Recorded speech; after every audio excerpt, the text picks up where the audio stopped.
I'm Bo with Karcher, and I'm here today to show you how to operate and maintain your Chariot 2 Igloss 20 burnisher. So let's get started.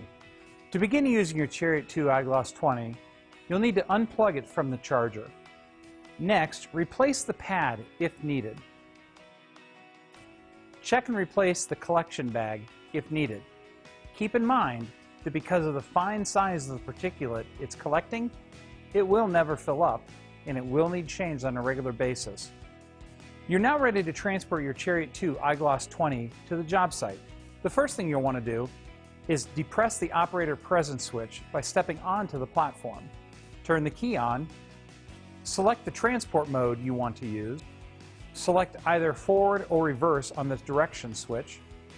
Finally, depress the yellow foot pedal to begin moving the Chariot 2 Igloss 20. Once you've reached the cleaning area, you want to select the burnishing mode on the Chariot 2 Igloss 20 that you wish to use.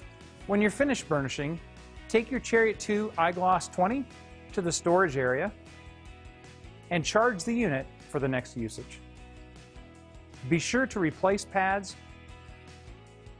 or change vacuum collection bags if needed. So there you have it.